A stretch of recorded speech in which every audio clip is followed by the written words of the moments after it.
ओम श्री गणेशाय नमः। श्री सरस्वत्यै नमः। श्री परम गुरुवे नमः। रामो राजमणि सदा विजयते। रामं रमेशं भजे। रामेणाभिहतो निशाचरचमूः। रामाय तस्मै नमः। मनोजवं मारुतितुल्यवेगं जितेन्द्रियं बुद्धिमतां वरिष्ठम्। वातात्मजं वानरयूथमुख्यं श्रीरामदूतं शरणं प्रपद्ये। प्रिय स्नेही जन, सुहृद जन, संबंधी जन एवं भगवत भक्तजन, सभी को मेरा सादर प्रणाम। हमारी और आपकी कथा जो हम आप कह सुन रहे थे, श्री भगवान की लीला, उसमें सती जी के पिताजी दक्ष प्रजापति के यहाँ यज्ञ हो रहा है। जब सती जी को ये मालूम हुआ तब वो यज्ञ में जाना चाहती हैं। शिव जी ने बहुत समझाया कि उन्होंने निमंत्रण नहीं दिया है, वहाँ जाने से भला नहीं होगा, लेकिन सती जी नहीं मान रही हैं। अतः शिव जी ने अपने गणों को उनके साथ कर दिया और सती जी जो है जा रही दक्ष प्रजापति के यहाँ। अपने पिता के घर पहुंची तो पिता भवन जब गई भवानी, दक्षत्रास काहू न सन्मानी। सादर भले ही मिली एक माता, भगनी मिली बहुत मुस्काता। जब सती जी अपने पिताजी के यहाँ पहुंची तब उनका किसी ने भी दक्ष जी के भय के कारण सम्मान नहीं किया। केवल उनकी माता जी प्रेम के सहित उनसे मिली, आदर सहित मिली। बहनें मिली तो व्यंग करते हुए, मुस्कुराते हुए। दक्ष प्रजापति ने जब सती जी को देखा तो दक्ष प्रजापति के हृदय में जलन पैदा हो गई। तब सती जी उस स्थान पे जाती हैं जहाँ यज्ञ स्थल है। सती जाई देखियो जब जागा, कतहु न दीखे शंभु कर भागा। सती जी ने जब यज्ञ स्थल में जाकर देखा तो शिव जी का जो भाग था, देवताओं का जो भाग दिया जाता है यज्ञ में, वो शिव जी का नहीं लगाया गया था। अतः सती जी को अपने पति के अपमान के कारण बहुत दुख हुआ। अब सती जी वहाँ कहती हैं कि ये जो मेरा शरीर है ये पिता के ही द्वारा बना हुआ है, अतः मैं इस शरीर को नष्ट कर दूँ। और वहाँ जो यज्ञ मंडप में थे, सुनहु सभासदो सकल मुनिंदा, कही सुनी जिन्ह शंकर निंदा। सती जी कहती हैं कि हे सभासदों, सुनो, जिन्होंने यहाँ शिव जी की निंदा या तो की है या सुनी है, सभी लोग और जो मुनि यज्ञ करा रहे हैं वो भी जो इसमें शामिल हैं, सो फल तुरत लहब सब काहू, भली भांति पछताव पिताहू। कहती हैं उसका फल सब लोग ले लो, और जो पिताजी हैं हमारे वो भी पछताएंगे, अच्छी तरह पछताएंगे। सती जी कहती हैं कि संत शंभु श्रीपति अपवादा, सुनिए जहाँ तस आहे मर्यादा। सती जी कहती हैं कि संत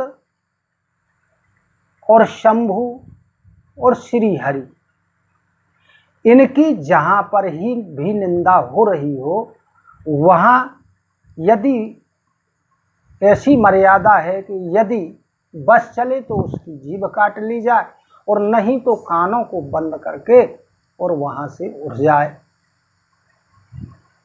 जगदात्मा महेश पुरारी, जगत जनक सबके हितकारी।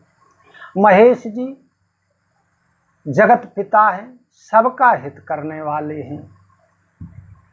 तजी हूँ तुरत देहते ही हेतु, और धरी चंद्र मौल वृक्ष केतु। सती जी कहने लगी कि अपने हृदय में श्री शिव जी को धारण करके और मैं अपनी इस देह को त्याग दूँ। इस प्रकार कहते हुए योगाग्नि में सती जी ने अपने शरीर को जला दिया। जब सती जी ने अपने शरीर को यज्ञ स्थल में जला दिया तब वहां हाहाकार मच गया। शंकर जी के जो गण थे सती जी के साथ, वे यज्ञ विध्वंस करने लगे। कुछ गणों ने जाकर के श्री शिव जी को यह समाचार दिया।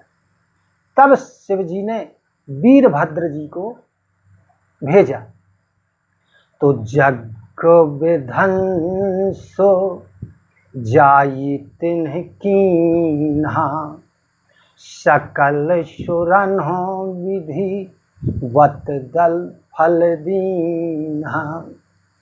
अब जो वीरभद्र जी आए उन्होंने यज्ञ को विध्वंस कर दिया, और वहाँ जो उपस्थित देवतागण थे उन्हें जैसा जिसे दंड प्राप्त होना चाहिए वैसा दंड दिया।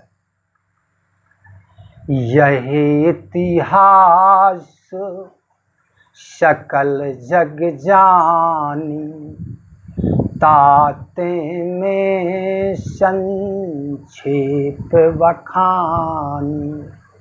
दक्ष प्रजापति की जो गति हुई उसको सारा संसार जानता है। तुलसीदास जी कहते हैं कि इस प्रसंग को, इस इतिहास को सभी लोग जानते हैं, अतः मैंने यहाँ पर इसका जो वर्णन है वो सूक्ष्म रूप में किया है। सती मरतो हरि शनबर मांगा, जन्म जन्म शिव पद अनुरागा। तेहि कारण हिम गिरि ग्रह जाई, जन्मी पार्वती तन पाई। अब सती जी ने मरते समय भगवान से यह वरदान मांगा था कि मेरा जन्म जन्म तक शिव जी के चरणों में प्रेम बना रहे। अतः जो है अब वो दूसरे जन्म में जाकर के हिमवंत जी के यहाँ प्रकट हों, और वहाँ इनका नाम पार्वती रखा गया। जब ते उमा शैल ग्रह जाई, सकल सिद्धि संपत्ति तहाँ छाई। जब से हिमवंत जी के यहाँ पार्वती जी ने जन्म लिया, तब से वहाँ सारी सिद्धियाँ, सारी संपदाएं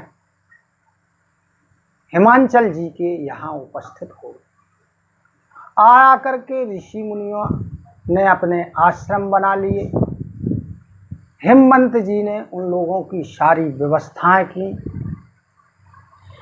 सरिता सब पुनीत जल बहहि, खग मृग मधुपो सुखी सब रहहि। सती जी के आने से हमेशा वृक्ष फल फूलों से लदे रहते थे और उस पर्वत पर, हिमांचल पर्वत पर अनेक प्रकार के रत्न, अनेक प्रकार की मणियां वहां प्रकट हो गई। नदियों में सुंदर पवित्र जल बहने लगा। पशु पक्षी मृग आदि सुंदर बोली बोल रहे हैं और वहां विचरण कर रहे हैं। नित्य नूतन मंगल गृहताशु, ब्रह्मादिक गावहि जस जाशु। और वहाँ नित नए नए मंगल होने लगे। ब्रह्मा आदि देवता सब वह उनके हिमवंत जी के और पार्वती जी के यशों का गुणगान करने लगे। नारद समाचार सब पाए, कौतुक ही गिरी गेह सिधाए। नारद जी ने जब यह समाचार पाया कि सती जी ने पार्वती जी के रूप में हिमवंत जी के यहाँ जन्म लिया है, तब कौतुक में ही श्री नारद जी हिमवंत जी के यहाँ पधारे। शैलराज बड़ आदर कीन्हा, पद पखारे वर आसन दीन्हा। हिमवंत जी ने उनका आदर सत्कार किया, चरणोदक लिया, चरण पखारे और सुंदर आसन दिया। अब नारद जी कल क्या कहते हैं पार्वती जी को, एक इसकी कथा हम कल आप सुनेंगे। इसी के साथ सादर प्रणाम। जय सिया राम, जय श्री कृष्ण, धन्यवाद।